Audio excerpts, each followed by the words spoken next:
What is up, guys and girls? This is IDrewMan. I hope y'all are having a great Valentine's Day. I most certainly am.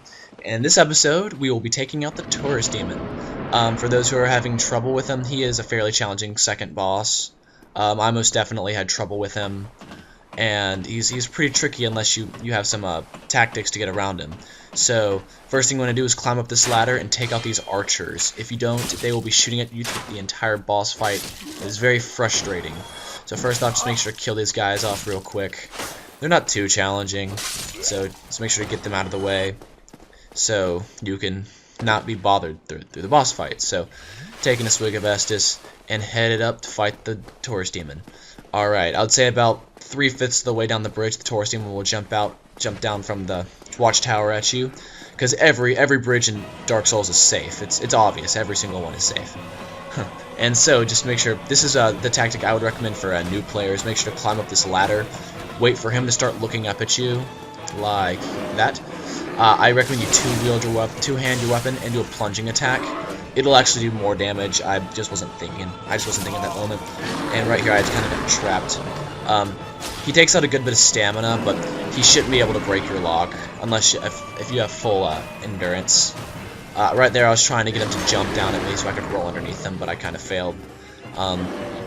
That move right there, that one's pretty easy to dodge. The problem with this boss, for most people, is there's not too much room to roll around. There's actually a way around that, and I display that in a moment. Right here, I'm just kind of messing with him a little bit, just getting him to do a few of his moves. You can just do this, get him to do a move or two, and then just kind of back up, wait for him to finish the move and get a good attack on him. So, right there, I just kind of tanked the hit with my shield. So, throughout the battle, when I'm actually hitting him, you'll notice that I switch between two-handing and one-handing my weapons. That'll actually give me a 5 strength damage boost, which is a bit useful. But anyways, as I was saying earlier about the way around the narrow bridge, if you actually come up on top of this watchtower here, wait for it, there he is, he jumps up here. And so, instead of getting your plunging attack on him, taking up a huge chunk, you actually get a lot of room to roll around. And I'll show you the benefits of that during the fight area up here. So, you have a lot more room to roll around. Right there, I fail a roll. So, yeah, I mean, some of his attacks have fairly large hitboxes, so you kind of want to be careful of those. That move right there is kind of tricky to dodge when you're up close to him. So I recommend just tanking that with your shield, or just backing away and attacking when it's over. And remember, stamina management is probably the biggest issue in this game.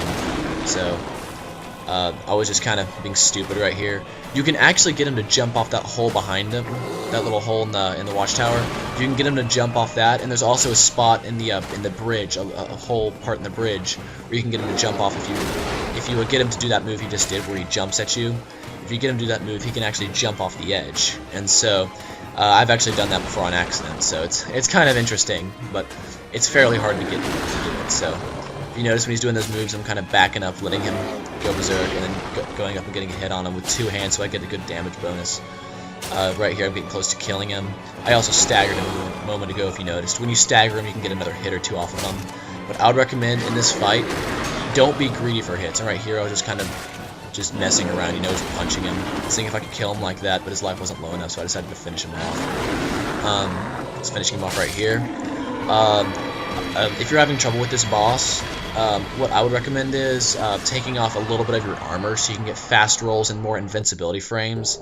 Invincibility frames are incredibly useful, and you can use them against bosses and just enemies as well.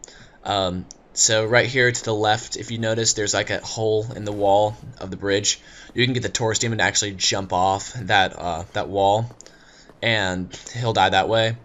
If you actually accidentally run off, once I fell off that edge, and the Taurus demon fell down with me and died. So if that works for you, then yeah, that gets rid of him. But make sure to just be careful while fighting him. Keep your stamina management up, and your shield and Estus flasks are your friend. Well, this has been an IDrewMan production. Make sure to like, comment, and subscribe for more. Also, make sure to check out Knickknack Gaming. He's a pretty cool guy with some funny videos, so just check him out. He's pretty cool, and I will see y'all next time.